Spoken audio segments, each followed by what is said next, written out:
ही हृदयस्पर्शी कथा सत्य घटनेवर आधारित आहे. ही कथा बिहारजवळील एका खेडेगावातील आहे. प्रभाताई यांचा मुलगा कामासाठी बाहेर होता.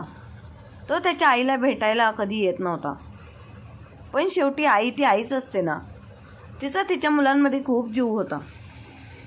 एक दिवस असंच प्रभाताई हॉस्पिटलच्या बेडवर पडलेल्या. प्रभाताई बेडवर पडून आपल्या दोन्ही मुलांबद्दल विचार करत होत्या. काय झालं असेल? मुलं अजून आलीच नाहीत. अगदी फोनसुद्धा उचलला नाही. काहीतरी अडचण आली असेल का त्यांना? या विचाराने त्यांचं मन व्याकुळ झालं आणि ताबडतोब त्यांनी देवासमोर हात जोडले. देवा, माझ्या दोन्ही मुलांची रक्षा कर. प्रभाताईंनी तातडीने हॉस्पिटलमध्ये ॲडमिट करण्यात आलं आणि त्यांची परिस्थिती खूप गंभीर होती.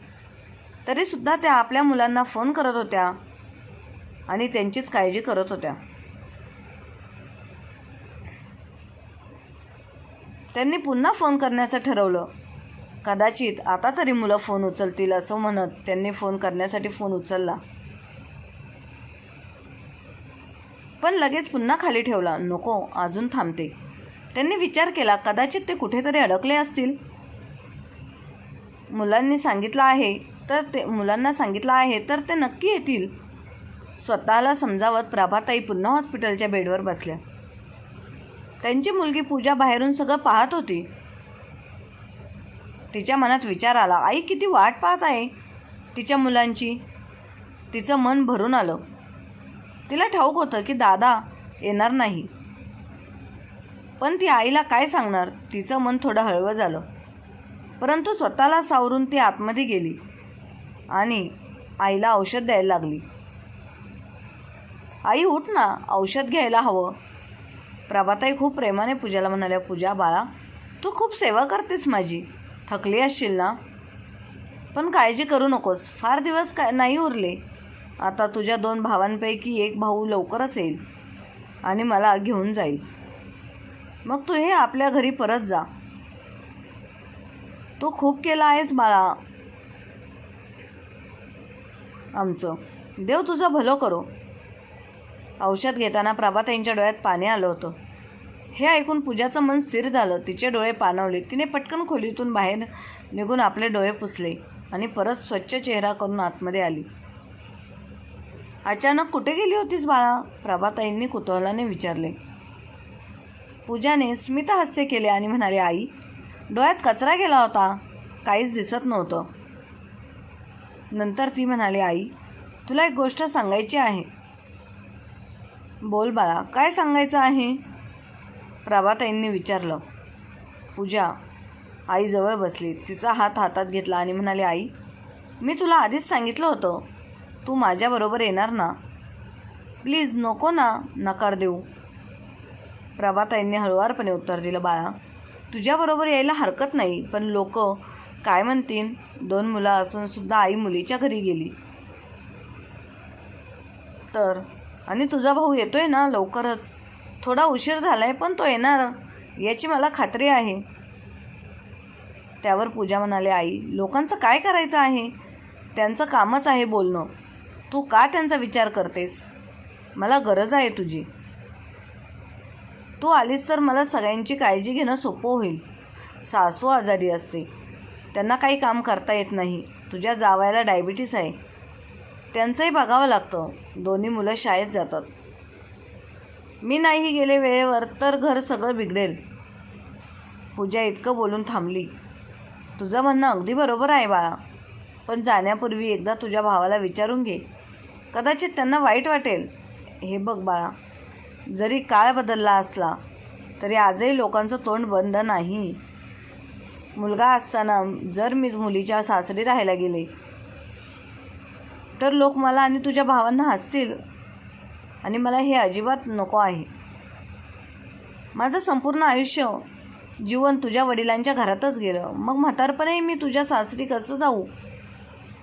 आई, तू खूप विचार करतेस. तू काळजी नको करूस. मी 2 भावांशी बोलले. ते सध्या कामात खूप व्यस्त आहेत, त्यामुळे त्यांना यायला थोडा वेळ लागेल.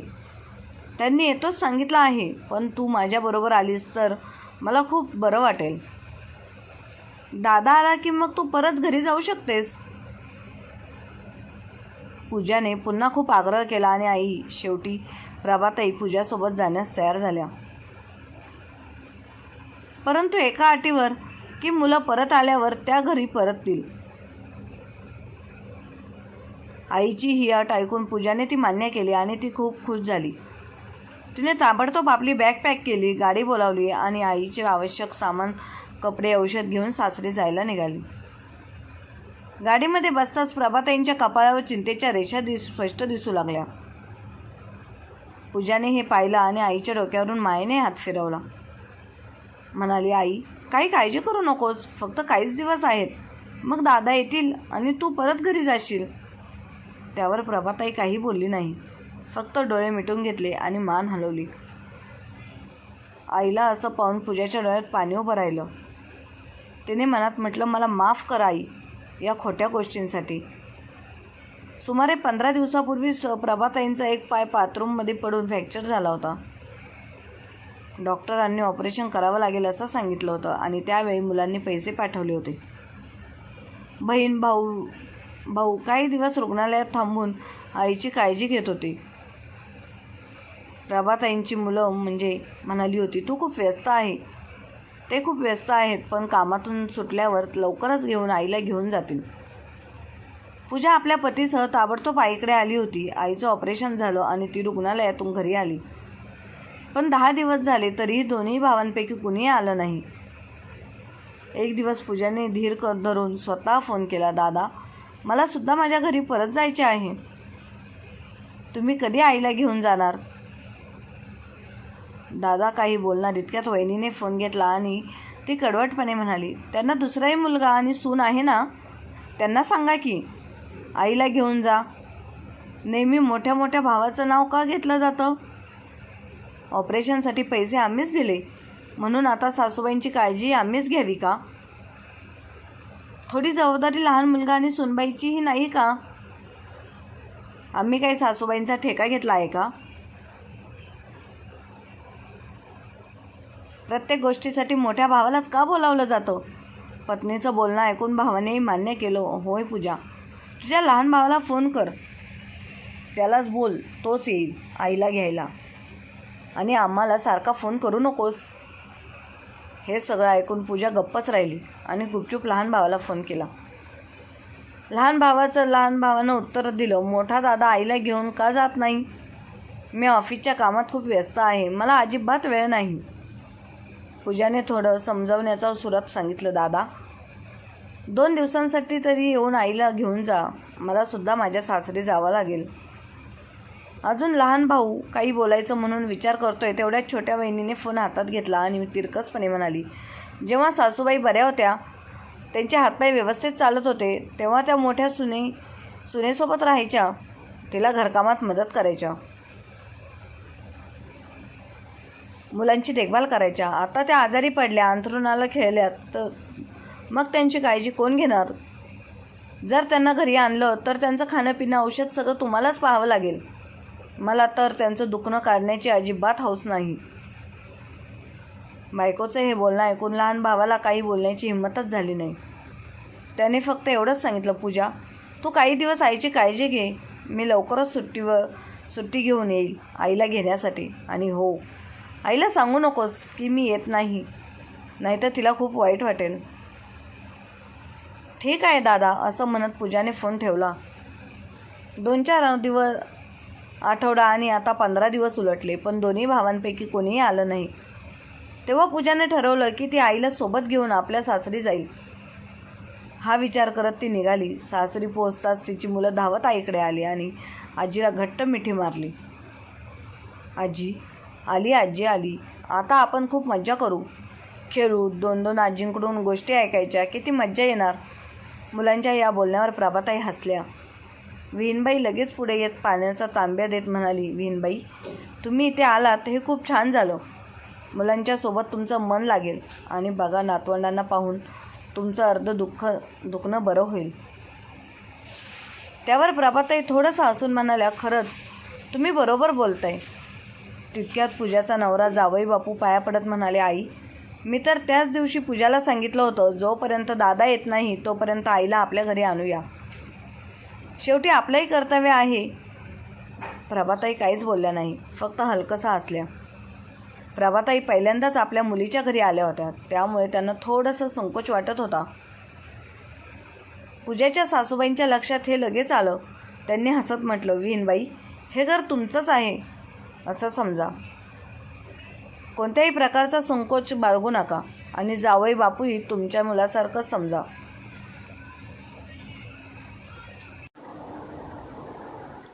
काही अडचण असेल तर न घाबरता सांगा. प्रभाताईंनी फक्त मानेने होकार दिला आणि नजर फिरवत पूजाच्या घराची तपासणी केली. घर लहान होतं, पण प्रत्येकाच्या नात्यातील प्रेम आणि आपुलकीने त्या आश्चर्यचकित झाल्या. 2 खोल्यांचं घर. एक खोली पूजा आणि तिच्या पतीसाठी होती आणि दुसऱ्या खोलीत पूजाची सासूबाई त्यांच्या 2 नातवंडांसोबत झोपत होत्या. पूजाच्या सासूबाईंनी आपल्या मुलांना सांगून प्रभाताईंसाठी सतरंजी खोलीत घ्यायला लावली. सासूबाई प्रभाताईंना म्हणाल्या, घर थोडं लहान आहे, पण इतर कोणत्याही गोष्टीची कमी नाही. माझा मुलगा आणि सून दोघेही खूप चांगले आहेत. पण मी तुम्हाला हे सगळं का सांगते? तुमचीच मुलगी आहे, तुम्हाला त्यांचं मोल आधीपासूनच माहिती आहे. प्रभाताईंनी त्यांचं बोलणं ऐकून शांतपणे हसत मान हलवली. दुसरीकडे पूजाने आईला आपल्या घरी नेल्याचं कळवल्यावर दोन्ही भाऊ खूप नाराज झाले. मोठा भाऊ रागाने म्हणाला, आईला घरी नेण्याची काय गरज होती? ती काय सिद्ध करू इच्छित आहे की आमची आई आम्ही काळजी घेत नाही? असं करून ती समाजात आपलं नाव खराब करत आहे. आम्ही येणारच होतो तिला घेऊन जाण्यासाठी. काही दिवस तिथे राहून आईची सेवा करू शकली नसती का? हे सगळं फक्त आम्हाला कमी दाखवण्यासाठी केलं आहेस तू. लहान भावाने त्याचं समर्थन केलं. हो, आता ती सेवा करत असेल तर तिलाच करू द्या. आपण बघूया मुलगी आणि जावई किती दिवस आईची सेवा करतात. रागाच्या भरात दोन्ही भावांनी आता आईला फोन करणंही बंद केलं. प्रभाताई मात्र सतत वाट पाहत होत्या की त्यांच्या मुलांपैकी कोणीतरी येईल आणि त्यांना घेऊन जाईल. काही दिवसांनी जेव्हा कोणताच मुलगा आला नाही, तेव्हा अखेर प्रभाताई फोन करून विचारलं, तुम्ही मला इथून कधी घेऊन जाणार आहात? दोन्ही मुलांनी एकच उत्तर दिलं, आई, तुला आता आमची काय गरज आहे? तू तर सगळ्यांना दाखवून दिलं की मुलगी आणि जावई मुलगा आणि सुनेपेक्षा चांगले आहेत. मग आता तिथेच राहा आणि त्यांच्याकडूनच सेवा करून घे. तुझी मुलाच्या या कडव्या बोलण्याने प्रभाताईंचं मन खूप दुखावलं होतं. त्यांच्या शब्दाने जणू काही त्यांच्या काळजाला घाव घातला होता. तुझ्या जावयाची एवढी लायकी नाही असे म्हणताच त्यांच्या डोळ्यातून अश्रूंचं पुरच आला. त्यांना वाटलं की त्यांच्या मुलांना संस्कार देण्यात त्यांनी काय कमी केले. त्यांना शिकवण्यासाठी त्यांना किती मेहनत घेतली होती. पण आता हीच मुलं त्यांचं मन कसे दुखवत आहेत. त्या रात्री प्रभाताईंच्या घशातून एक घासही खाली गेला नाही आणि डोळ्यात झोप तर येणं अशक्यच होतं. भूतकाळातील सर्व घटनांच्या आठवणी त्यांच्या मनात फिरत होत्या. जणू चित्रफितच उलगडत होती. पूजा, जिला प्रभाताईने सावत्र मुलगी म्हणून स्वीकारलं होतं, ती आता त्यांच्या डोळ्यात काटा बनली होती. पूजा फक्त 2 वर्षांची होती तेव्हा प्रभाताईंचा तिच्या वडिलांशी विवाह झाला. सुरुवातीला प्रभाताईंनी पूजाची खूप काळजी घेतली, तिला हक्काचे प्रेम दिले. पण जसं वर्ष पुढे गेली आणि प्रभाताईंना स्वतःची जुळी मुलं झाली, त्यांचं लक्ष हळूहळू आपल्या मुलांवरच केंद्रित झालं. त्यांनी नेहमी सर्वांना सांगितलं, मुलगा आणि मुलगी दोघीही समान आहेत. पण हे फक्त त्यांचं बोलणं होतं. त्यांच्या कृतीतून मात्र भेदभाव स्पष्ट दिसत होता. पूजा जी एकेकाळी प्रभाताईंच्या डोळ्यात तारा होती, ती आता कसं काय त्यांना अप्रिय झाली ते पूजालाही कधी कळलं नाही. प्रभाताई सतत तिच्यावर ओरडत तिची फटकारणी करत असत. एवढेच नव्हे तर खाण्यापिण्याच्या बाबतीतही तिच्यावर अन्याय करत होत्या. पूजाला नेहमी कमी महत्त्व दिलं जात होतं, जिथं तिच्या भावांना अधिक प्रेम मिळत होतं. प्रभाताईंचे बदललेले वर्णन त्यांच्या नवऱ्याच्या लक्षात आलं होतं. त्यांनी अनेकदा पत्नीला समजावलं, अगं पूजा, आपलीच मुलगी आहे, मग हा भेदभाव कशासाठी? परंतु प्रभाताई हे ऐकण्याच्या मनस्थितीत नव्हत्या. त्या रागाने उत्तर द्यायच्या, तुम्ही मला बदनाम करत आहात. तुम्हाला जगाला दाखवायचं आहे की मी किती सावत्र आई असल्यामुळे भेदभाव करते ते. हे ऐकून पूजाचे बाबा शांत राहायचे, कारण त्यांना माहीत होतं की त्यांची पत्नी ऐकणार नाही. काय जसा जसा पुढे गेला तसं तसं पूजा मोठी झाली. तिला प्रभाताईंचं वागणं कळायला लागलं होतं. पण विरोध करण्याची हिंमत मात्र कधीच झाली नाही. जेव्हा कधी तिने काही बोलण्याचा प्रयत्न केला, तिला फक्त थप्पडच मिळायची. देवाची कृपा झाली आणि पूजाला एका नातेवाईकाच्या लग्नात एका नातेवाईकाने पसंत करत कमी खर्चात पूजाचं लग्न झालं. मुलाकडे थोडे कमी पैसेवाले होते, पण पूजाचा स्वभाव पाहून सासरी सर्वांनी तिला खूप प्रेम दिलं, मानसन्मान दिला. पण पूजाचे बाबा जाताना एक गोष्ट सांगून गेले, प्रभा, एक दिवस तुला हे जाणवेल की तू पूजाबरोबर चुकीचं केलं आहे. आज सर्व गोष्टी लक्षात आणून प्रभाताई रात्रभर डोळ्यातून अश्रू वाहत राहिल्या. काही दिवसानंतर त्या पूर्णपणे ठीक झाल्या आणि आपल्या घरी जाण्याचा विचार करू लागल्या. त्यावेळी त्यांनी आपल्या मुलीला आणि जावई बापूंना जवळ बोलावून एक चावी दिली आणि म्हणाल्या, पूजा, हे तुझ्या बाबांनी घेतलेल्या दुसऱ्या घराची चावी आहे. आता तुम्ही सर्व तिथेच राहणार आहात. नाही आई, आम्हाला नको आहे. आम्ही इथेच ठीक आहोत. मी जर घराची चावी घेतली तर दादा आणि इतर लोक काय विचार करतील? मी तुझी सेवा लोभापायीच केली. पूजा बाळा, तूच म्हणत होतीस ना, लोकांचे कामच आहे बोलणं, तर त्यांना बोलू दे आणि हा तुझा अधिकार आहे आणि हा तुला खूप आधीच मिळायला हवा होता. हे बघ बाळा, तू नाही म्हणू नकोस.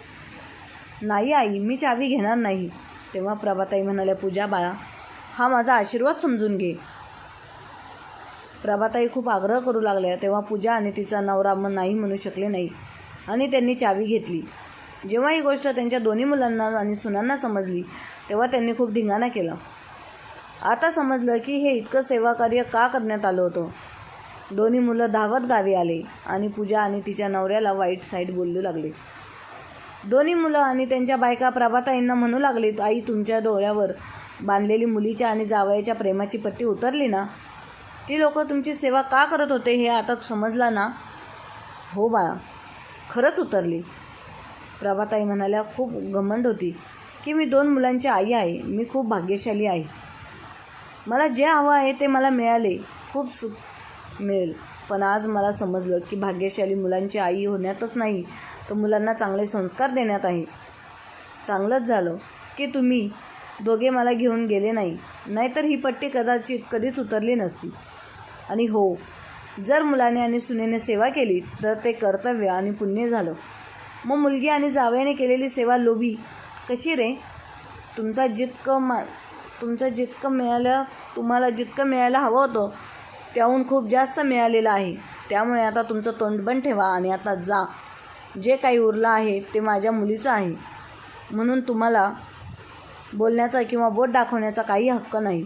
आणि हो, तुम्ही इथून जाऊ शकता. आता मी पूर्णपणे ठीक आहे. मी माझं आयुष्य एकटी जगू शकते. हे बोलून प्रभाताईंनी तोंड फिरवलं. आज बोलताना प्रभाताईंच्या चेहऱ्यावर संतोष, शांती आणि सुख दिसत होतं. आईच्या बोलण्यामुळे आता दोन्ही मुलांना त्यांच्या चुकांची जाणीव झाली आणि त्यांची मान लाजेमुळे खाली झुकली आणि ते दोघेही आईच्या पायावर पडले. आई, आम्हाला माफ कर. आम्ही खूप मोठी चूक केली आहे. आई, आम्ही तुला वचन देतो, आजपासून अशी चूक होणार नाही. तू चल आमच्याबरोबर शहरात राहा. आजीचं प्रेम आमच्या मुलांना मिळेल. त्यानंतर प्रभाताईंनी आरामात सांगितलं, बाळा, आता खूप उशीर झाला आहे. आता मी तुमच्याबरोबर कधीही येऊ शकत नाही. जर तुम्हाला तुमच्या चुकीची जाणीव झाली असेल तर एक काम करा, मी इथेच राहीन. तुम्ही दोन्ही भाऊ तुमच्या पत्नीसोबत आणि मुलांसोबत एक एक करून घरी येऊन माझ्यासोबत राहू शकता. जर तुम्हाला माझ्या गोष्टी मान्य असतील तर ठीक, अन्यथा तुम्ही तुमच्या घरी जाऊ शकता. प्रभाताईंच्या या गोष्टी ऐकून दोन्ही सुना एकमेकांकडे बघत राहिल्या. आम्ही गावात कसे राहणार? त्यांना काही सांगायचं होतं, पण दोघींच्या नवऱ्यांनी त्यांना सांगितलं, तुम्ही दोघींनी तुमचं तोंड बंद ठेवा. आईने जे सांगितलं आहे त्याचे पालन होईल. हाच आमचा निर्णय आहे. दोन्ही सुना काहीच बोलल्या नाहीत, फक्त शांतपणे त्यांनी होकार दिला. आज प्रभाताई त्यांच्या निर्णयावर खूप खुश होत्या. त्यांच्या चेहऱ्यावर समाधानाची भावना स्पष्ट दिसत होती. त्यांनी त्यांच्या मुलीला केलेला अन्याय आता त्यांनी भरून काढला होता आणि त्यांच्या दोन्ही मुलांना आणि सुनांनाही चांगलं वठणीवर आणले होते. आणि मित्रांनो, या कथेच्या माध्यमातून फक्त एकच सांगायचे आहे की तुम्ही तुमचे लग्न झाल्यानंतर तुमचा वेगळा संसार थाटा, आनंदाने राहा, परंतु आपल्या आईवडिलांच्या दुखण्यामध्ये, त्यांच्या आजारपणामध्ये त्यांची साथ नक्की द्या. कोणताही क्षुल्लक कारण न सांगून त्यांना टाळायचा प्रयत्न कधीच करू नका. त्याच आईवडिलांनी तुम्हाला लहानपणी तर हाताच्या फोडाप्रमाणे जपलेलं असतं, हे कधीही विसरू नका. तर मित्रांनो, तुम्हाला आजची कथा कशी वाटली कमेंट बॉक्समध्ये नक्की कळवा आणि कथा आवडली असल्यास आपल्या चॅनलला लाईक, शेअर, सबस्क्राईब नक्की करा. धन्यवाद.